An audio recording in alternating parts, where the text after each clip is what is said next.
Okay, we are live with Morgan. Today we come to you live from Topanga Canyon. We will be discussing the social and political issues that have been occurring in this area, and we'll be able to do so using two couples from this local area. So get ready because we're going to have a great time. Hello, and we're back. Here we have Kyra and Delaney. So could you guys please tell the audience a little bit about yourselves? Sure, I'll go first because I'm the breadwinner of the family. My name is Kyra. I'm a very successful real estate agent. I have two dogs whom I love more than anything. I have a son who you take care of at home. Yeah. Tell them about what you do. Yeah, so I am, a liberal nature blogger, and I love to, go out into nature, and then I write about it, and I love what I do. It's so nice. I get to stay home, and I take care of the house, and I watch Kira's son, that is now my son, and, I think we're a pretty progressive family, and yeah, that's us. So I think we know who wears the pants. During the commercial break, Kyra received some very unfortunate news. Her dog Osbert was devoured by one of the local coyotes. Okay, Delaney and Kyra, we're back. So, I just received news that your community council has been in this debate over this wall that's supposed to be built around the neighborhood. Could you tell us a little bit more about that wall? Yes, we're doing it. My two dogs got eaten by coyotes, and I've been a wreck ever since. And let's not forget about the time when our neighbor's kid got eaten. So we need to put this up, and we put up a 8-foot fence before, and that didn't stop them. So we need to build this wall to make our community more safe.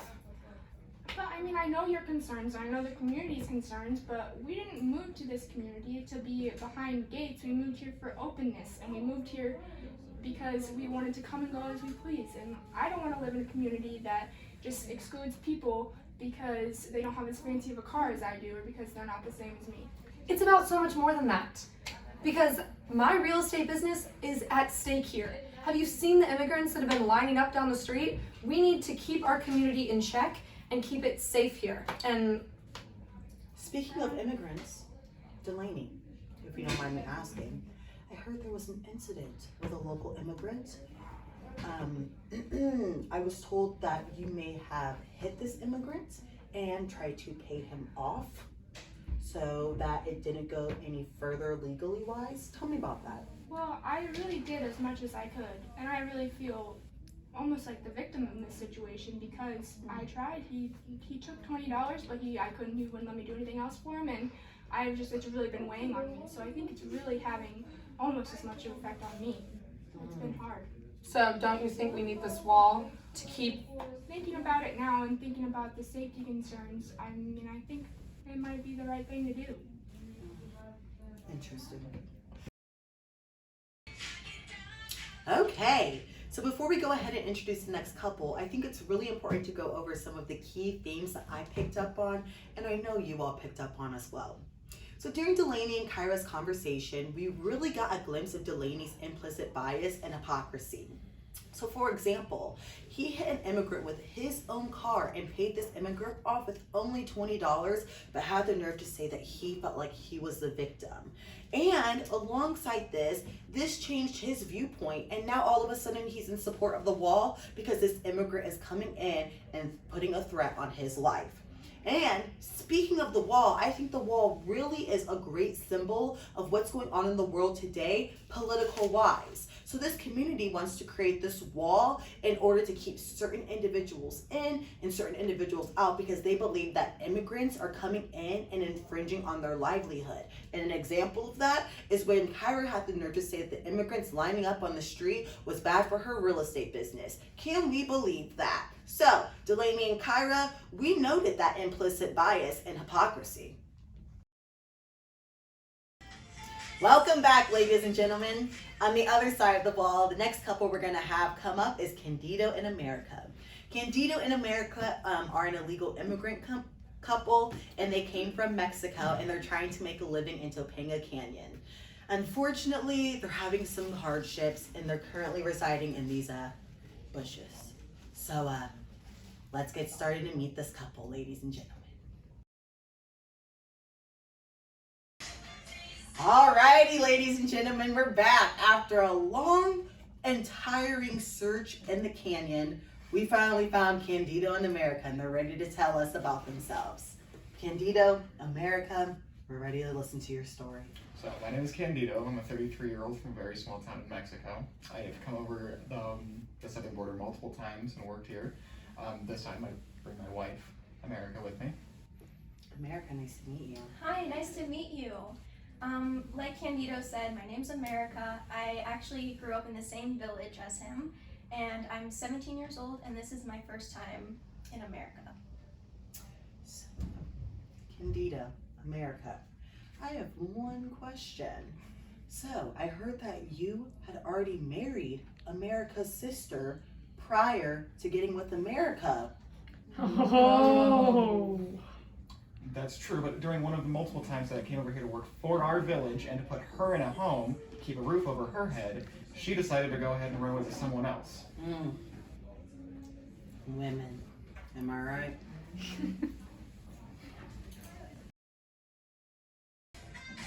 Okay, ladies and gentlemen, let's just jump right in. So, Candido and America, can you please tell me about how you guys are trying to achieve the American dream? So for us, achieving the American dream is pretty simple. All we want is a simple place to live and to provide for our family. But unfortunately, some gringo hit me with their car earlier, and he cared more about that than he did me. And I haven't been able to work for a few days. Yes, Candido's been out of work for 3.5 weeks. So I've been going down to the local work exchange, and I got a job as a housemaid. But I was very uncomfortable with that job because the gentleman was doing inappropriate things or trying to get a feel once in a while. Wow. Candido, can I ask you, how does it make you feel that America is now the breadwinner in this family? Well, it makes me angry because I told her that she shouldn't be working, especially not when she's pregnant, and see what happened when you went there. But I should be the one being the breadwinner out there. I'm still able to work if I need to. I can go out and do it. It's not right that she's the one getting the work and that I'm not being able to help for the family. But I see everybody walking around being able to have their own apartments, having showers, bathrooms, and I just want that life for our child that's about to come into the world. Wow, who knew it was this difficult to reach the American dream? Alrighty, before we bring out both couples, I think it's important to discuss some more themes that were brought up during America and Candido's interaction. The first big theme that was brought up while they were talking was the American dream.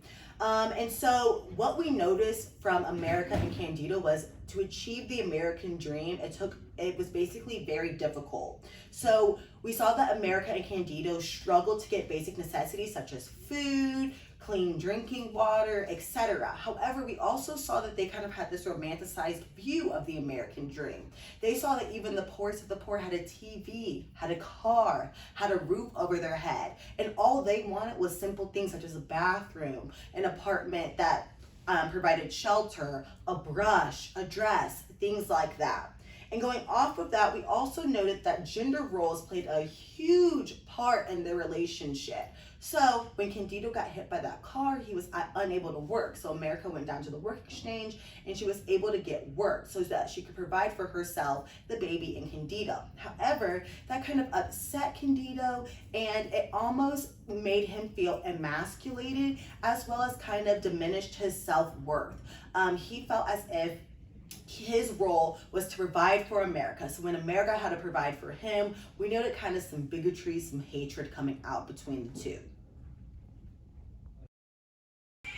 Alrighty, ladies and gentlemen, we're back with both couples. We have Kyra and Delaney, Candido, and... That's the man that jumped in front of my car. Jump in front of your car? I didn't do that. You ran into me. No, you're the Mexican that ruined my life. I'll ruin your life? All you Mexicans are the same. I know you started the fire, and you Mexicans that stole my car and I had to get a The new fire! You ruined my life. You set the fire and it burned down my favorite property. And now what am I supposed to do?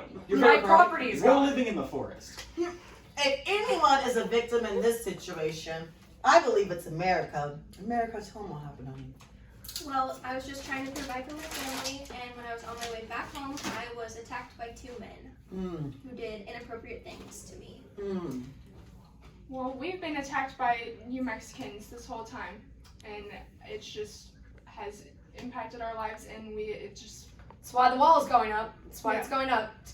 Just keep you guys out. We don't care about your wall. We just want to live our lives here. We're just trying to be happy. we're just trying to live our lives, and you're the ones that are ruining it. But don't lump us all together. We didn't do that stuff to you. I think it's time for a commercial break because my security is on vacation and I can't handle this alone. All right, well, we'll be back, ladies and gentlemen, in 3 minutes. Man, what a journey through Topanga Canyon. Wow, things got a little heated, huh? But there are some important things to point out from that interaction. One important theme that came to surface was prejudice. We saw that Delaney and Kyra continuously blamed Candido and America for everything that went wrong in their lives, lumping them together with any other immigrants, even though Candido and America didn't even commit some of those crimes that Delaney and Kyra said happened. Did Candido and America steal Delaney's car? No. But just because Delaney feels as if Candido jumped in front of his car, he automatically stole his car and started the fire. Alongside this, we see that justice was brought up a few times. The first thing was allocation of resources. Delaney and Kyra are extremely wealthy and have anything they could imagine. On the other hand, Candido and America live within a 5-mile radius and can barely afford food, have no shelter, have no home, no health care for Candido when he got injured by the car, as well as America, who was pregnant.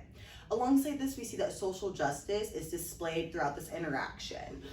Candido and America were not given the same opportunities to succeed in life as Delaney and Kyra were. So we see that Delaney and Kyra withhold this privilege that Candido and America don't have, and basically by not having that privilege, they were unable to achieve the American dream. Man, crazy.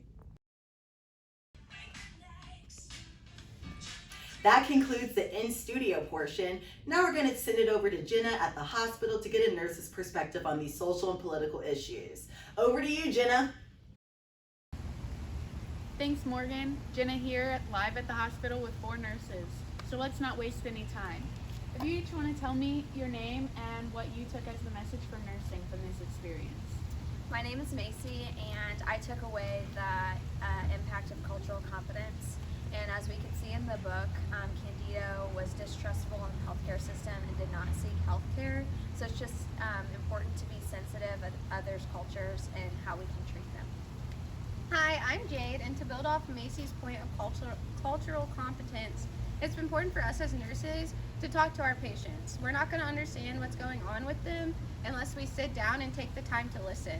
I think a lot of the problems from this experience that you saw on Live with Morgan was because they misunderstood each other and didn't take the time to ask questions. Hi, I'm Jenna, and an important part to me is to mention implicit bias, which is an unconsciously held attitude towards someone else who's not like yourself. And to help stop bias from occurring, we need to expose ourselves to different cultures, religions, beliefs, and just other people in general to try and defeat this stereotype. We also need to be open-minded and ask questions like Jade mentioned and find out who people really are. So if we combine all these steps, we can kind of try and help decrease this implicit bias. And my name is Lauren, and I just want for everybody in the field of nursing to be really aware of the danger of a single story. If we had just taken a look at one character throughout our story and formed our assumptions based off of just one person, we would have had a really skewed perception of what really impacts our patients. As Jade mentioned, we need to take the time to ask and sit and listen and not just form assumptions based off of what we think is going on in people's lives, because everybody is so different and we're all facing things that we're not always consciously aware of. So we all need to take the time to really think about what we say and how we act and how that impacts the people we treat. Thank you. Thank you. Thank you. Thank you all for your time and your input today, and I think that we can come away from today's episode with many lessons learned and with hope for the future.